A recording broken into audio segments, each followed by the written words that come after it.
Every Wednesday, William Henry's Revelations bring you a powerful half hour of information at the cutting edge of reality. Information that you cannot find anywhere else in the world. And now, here's William. Welcome, everyone.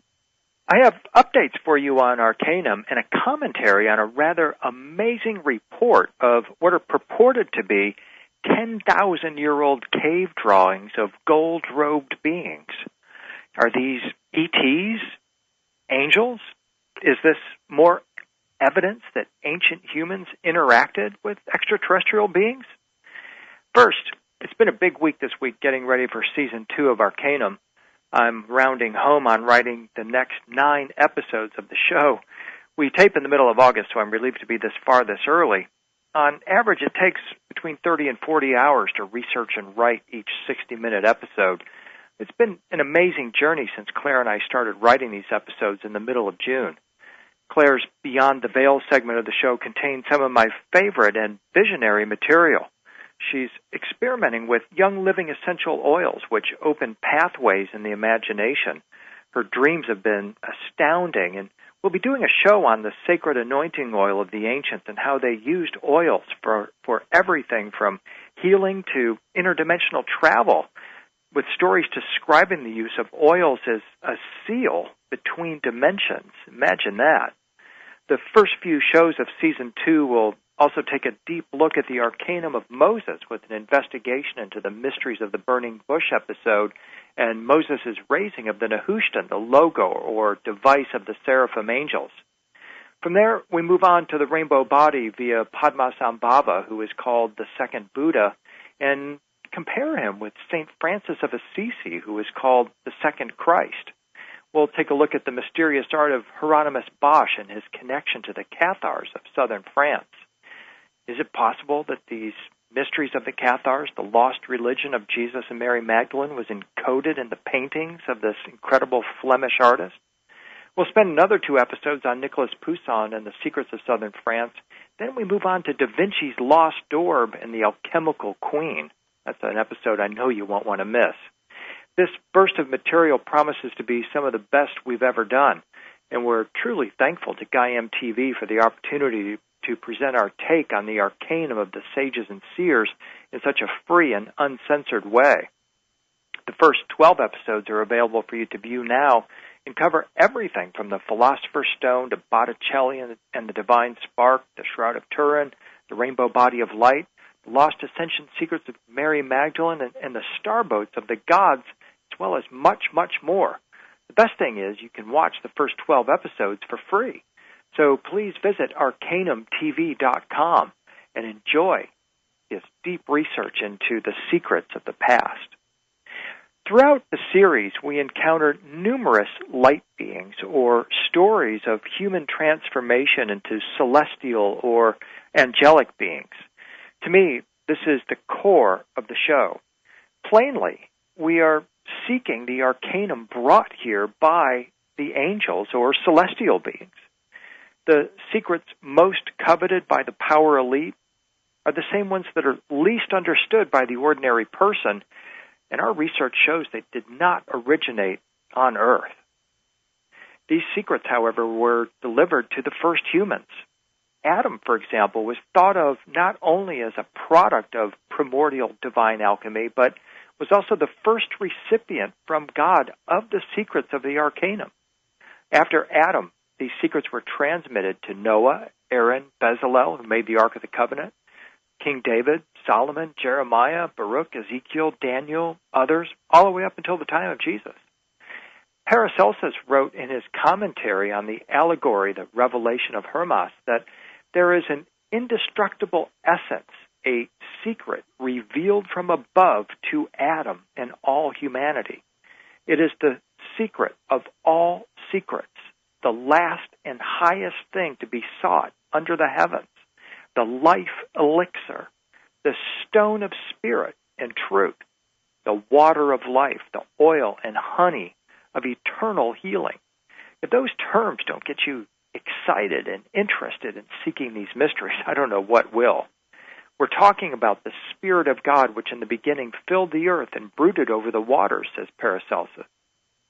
In 1620, an anonymous German alchemical book was published titled Gloria Mundi and subtitled, or The Tablet of Paradise. This stone, the author said, contained a secret teaching given to Adam directly by God. Adam kept it secret from his sons. This stone, he added, was the same one that the builders of Solomon's temple rejected, a statement which refers to Psalm 118, which says, "The stone which the builders rejected is to become the chief cornerstone." The notion that the philosopher's stone is rejected, scorned, and trodden underfoot is common in medieval Arabic alchemical books. However, the longevity of Adam and the other pre-flood heroes of the Bible was believed to have been due to their possession of these secrets of the philosopher's stone. The book of Genesis hints at another possible origin to the philosopher's stone, saying that the sons of God who mated with the daughters of men are the ones who brought the arcanum to earth originally. We're talking about the Watchers. First Enoch amplifies the story, saying that the angels, the children of heaven, not only took it unto themselves wives from among the daughters of men, but also instructed them in the secrets of heaven.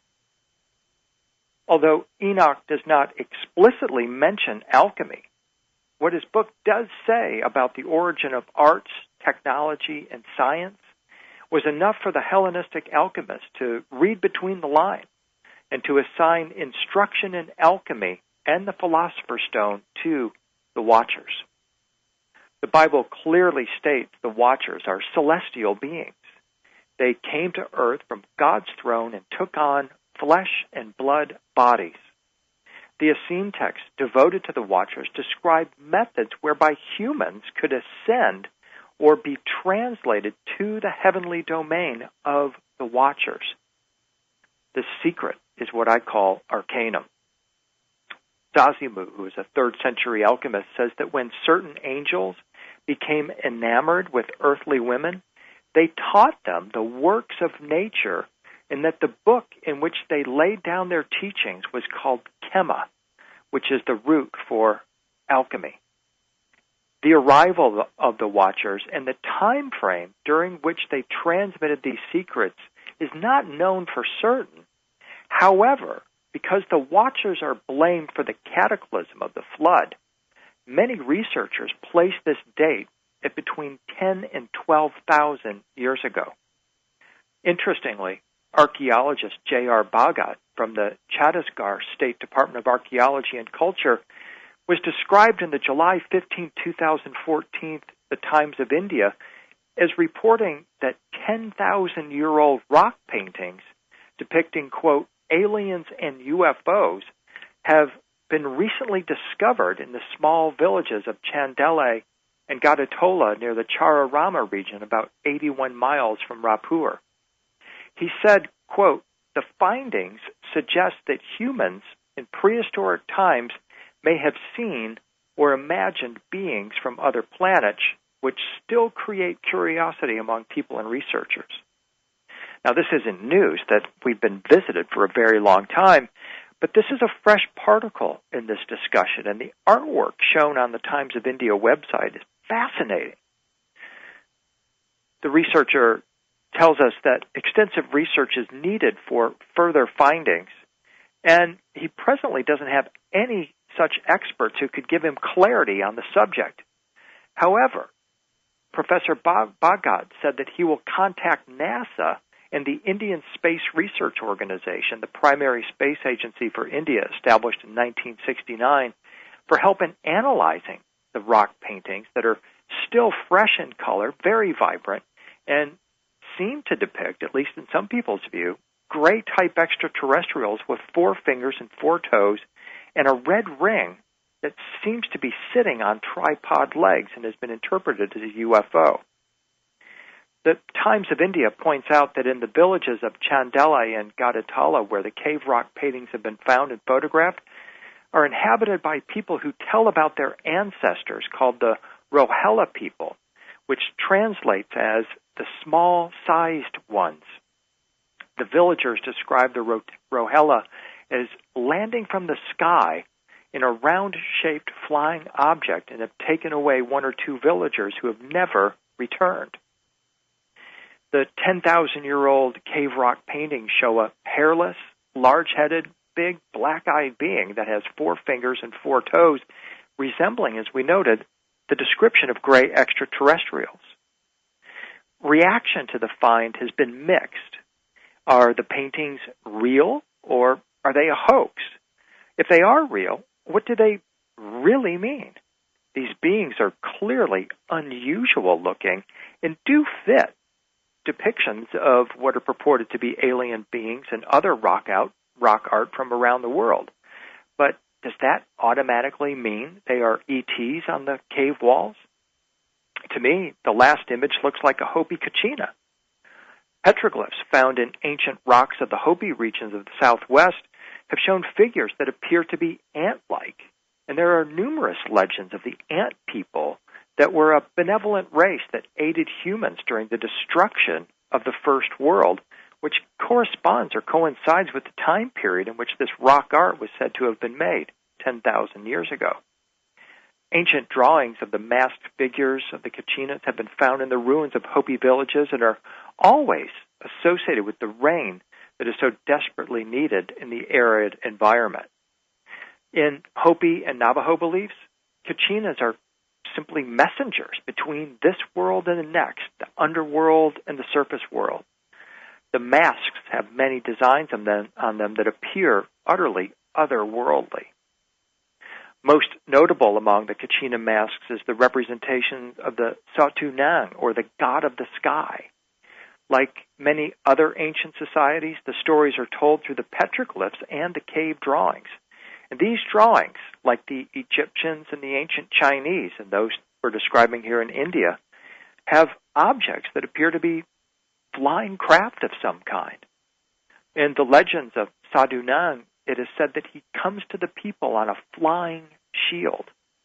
It's reminiscent of other legends and religious histories where it was evident that at the very least, people were contemplating existences outside the earthly realm. Another depiction in the Indian cave find shows a group of 7 gold-robed beings with large round heads. Their bodies are outlined in red, suggesting to me that they are fiery or luminous beings. In a close-up provided by the professor, we see a large head and the big black eyes once again, 4 fingers and toes. And he interprets the strange appendages that are flinging around the head of these figures as communication technology. Not sure what his justification for that is, but it's an interesting take. The archaeologist Bhagat described this cave rock painting as having a fan-like antenna and 3 legs of vehicles that are on a stand and clearly show similarity to a UFO-type craft. Bhagat told the Times of India that the paintings are done in natural colors that have hardly faded despite being 10,000 years old. He also describes the strange carved figures as holding weapon-like objects that do not have clear features, especially the nose and mouth are missing. In a few of the paintings, the beings are even shown wearing golden spacesuits. We can't refute the possibility of imagination by prehistoric men, he said, but humans usually fancy such things. The golden spacesuits are highly intriguing to me and really caught my attention and really are the reason for this blog today. The golden garment of the gods is noted in ancient texts, especially those of the Sumerians. Sumerian scholar Leo Oppenheim writes that this is an ancient feature of the Sumerian gods, the Anunnaki. Golden robes were their sacred vestments and are often represented in Mesopotamian art. Marduk, for example, one of the most well-known of the Anunnaki gods, was portrayed clad in a garment of reddish gold, strangely similar to what we see in the Indian cave. Another pertinent reference says that the garments of his father, Enki, and his wife were made shining with precious stones and gold. This is taken to mean that Enki and his wife were clad in garments decorated with beads of precious stones and with gold.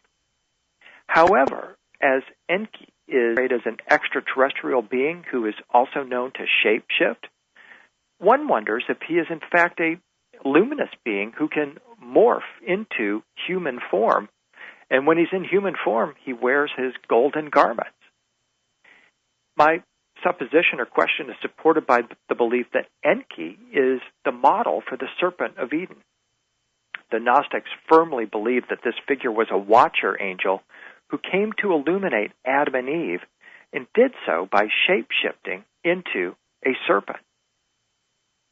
The Neo-Babylonian texts about the Anunnaki go on to describe how the golden objects of Enki's robe were detachable and that they may have actually been golden stars. Also, they note that the cloaks of the Anunnaki have bells on them, indicating that the gods would have made a musical sound when they moved. That last detail is remarkable. It's almost haunting. Just imagine hearing the bell sound of the gods as they materialize as if out of thin air.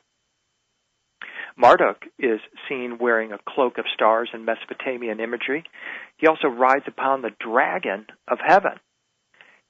The Neo-Babylonian and Sumerian texts use the verb to bind or to gird in connection with the golden robe of Enki and Marduk, as well as the other Anunnaki, suggesting that these star-spangled garments, these gleaming garments, may have bound the gods to earth. It's an interesting concept that I want to just remark on for a moment. This idea that the Anunnaki came to earth in search of gold is one that was anchored by Zecharia Sitchin. It's not fully supported in the Sumerian text. But perhaps the Anunnaki did seek and did utilize gold, but not for the purpose Sitchin suggests, which was to repair their decaying atmosphere. What if the Anunnaki instead used gold as a way to anchor their luminous high-frequency bodies on Earth? And they wore golden garments as a way to identify themselves. Even more fantastic is the thought that when a human puts on one of the star cloaks of the gods, they are bound for heaven. Story after story tells of humans acquiring these garments of light, shimmering garments that transform humans into golden ones that enable us to ascend into the stars just like the gods. I'll have more to say about the transformation of humans into angels after the break. We call it Hello everyone, this is William Henry. We call it the France Reset. Picture grapes ready for harvest, breathtaking golden sunsets, clear blue skies, and majestic mountain vistas. Picture 9 days at one of France's great chateaus, nestled beside a roaring river, and picture food so delicious it feeds your soul. Add Cathar monasteries perched high on mountaintops, cave churches leading to the inner realms, and deep investigations into the ascension mysteries of the angels, the Essenes, and the Gnostics. Now you're well on your way to connecting with the heart of sacred southern France. Claire and I invite you to join us for our exceptionally popular Stairways to Heaven tour of France, September 15th through the 24th, 2014. This will be our fourth journey to this area in 18 months, and the over 60 people who have attended proclaim it to be inspiring, authentic, life-changing, and Claire and I agree. So, was there really a Star Wars during the Middle Ages? Is this why so much art of the period shows what appears to be ships in the sky? What are those ships? Do they have anything to do with why the Church sought to destroy the Templars and eliminate the Cathars who lived in this area? Is it true that the deepest secrets of Christianity are still hidden there? And what was the real hidden purpose of the mysterious and massively expensive Cathar chateaus? Were they actually stairways to heaven? If you are intrigued and want to experience the incredible holy energy of this sacred land, ascend the Cathar stairways, or simply want to experience the France Reset, please email me at whenrytn@earthlink.net. I'll send a tour itinerary right over to you. We'd love to have you join us. This is Revelations. We're continuing with my blog about the golden beings recently discovered in India and their possible correlation that we're making here, the correspondence to the Anunnaki of ancient Sumerian stories. I've spent the better part of the summer holed up in the Vanderbilt University Divinity Library investigating what the Jewish mystics and early Christians had to say about angels, the watchers, and the possibility of humans transforming into angels and going heaven-bound, along with the Anunnaki. There are many important scholarly studies on the close and complex relationship between humans and angels. Central to these studies is the identification of the angels. Because angels often appear in human form, distinctions must be made between what is anthropomorphic and what is angelomorphic. Among the physical characteristics of angels is gigantism. Not only that, but they also have the ability to make themselves tiny beings. And this is what is described once again in the Indian cave. They appear to be rather small figures. Another physical characteristic of angels is iridescence. They're described as rainbow-like or appear to change color like soap bubbles, butterfly wings, seashells, or pearls. They also wear symbolic clothing, robes of light, garments of stars, and they participate in an angelic community. And they're described as golden beings or having the appearance of a brilliant light. And again, this is what catches my attention in the Times of India article. In our Rainbow Angel and the Burning Bush episode of the second season of Arcanum, Claire and I will discuss how the angel of the Lord who appeared in the burning bush to Moses is said to have an appearance that was like lightning, and his raiment, his clothing was white as snow, and a rainbow was around his head. John the Revelator saw a mighty angel or a watcher coming down from heaven. He was wrapped in a cloud with a rainbow over his head, and his face was golden like the sun, and his legs like pillars of golden fire. In the Dead Sea Scrolls, the Prince of Light is thought by most scholars to be the angel Michael, who's also known as Melchizedek, affirming this relationship between an angel and luminosity or light. Interestingly, Paul warns that even Satan may appear as an angel of light. And we, of course, remember that Satan was among the watchers.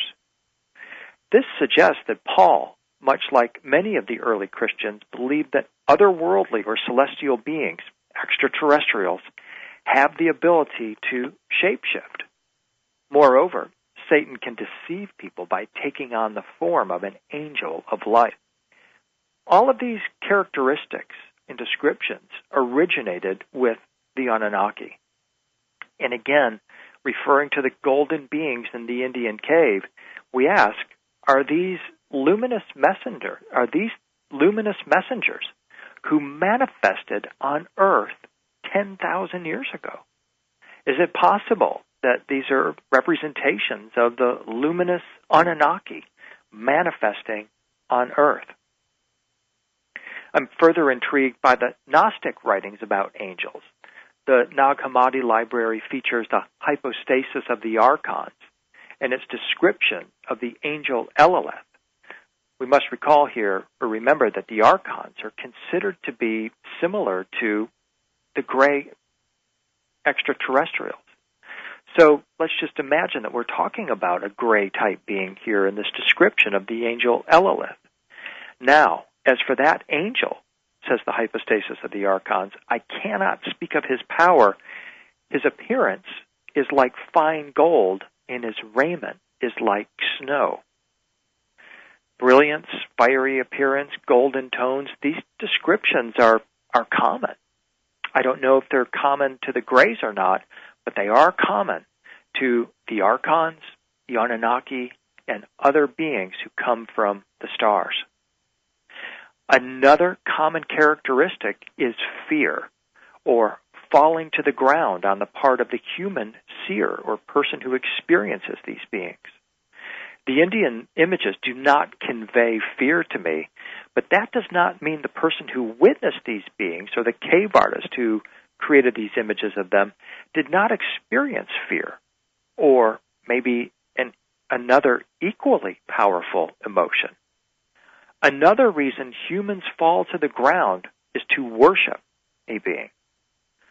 Summing up, when a human encounters a visiting alien angel, they will often have a luminous or fiery appearance that causes one to go to the ground.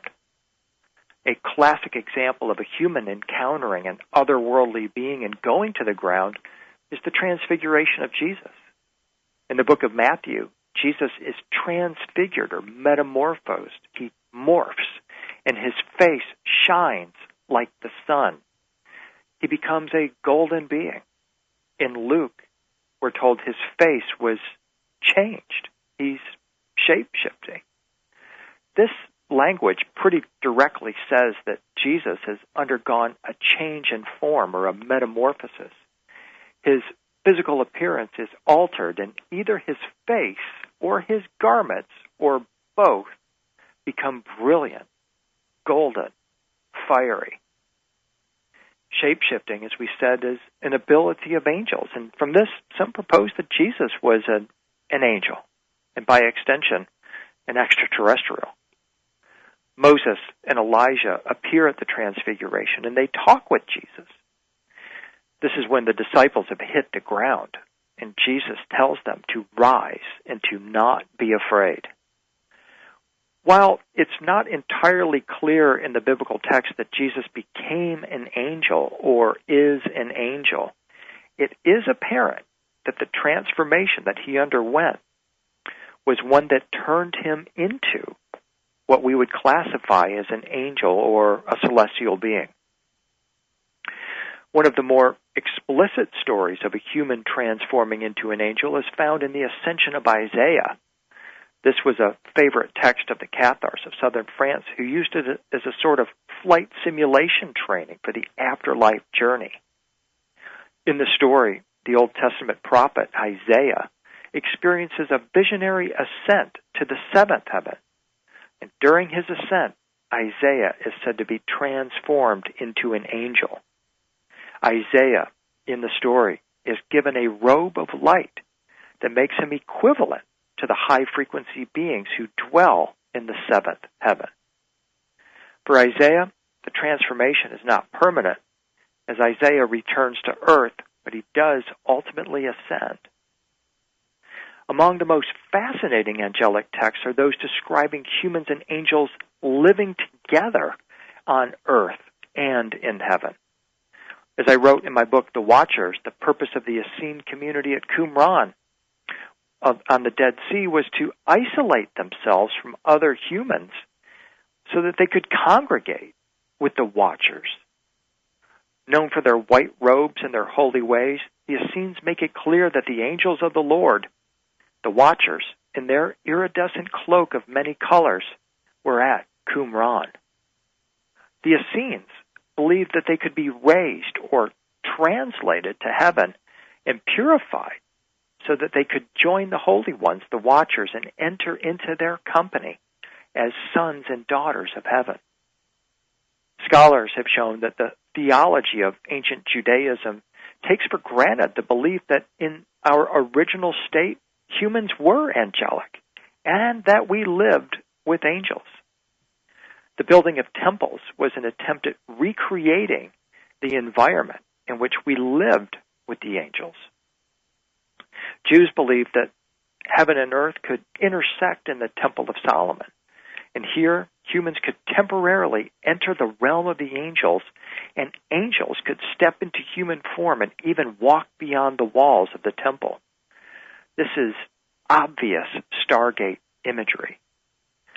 Now, if humanity's golden age ended around 10,000 years ago, as many believe, then we have to ask if the recently discovered cave art in India could be a depiction of a group of celestial beings who left some form of ancient Holy of Holies and walked the earth.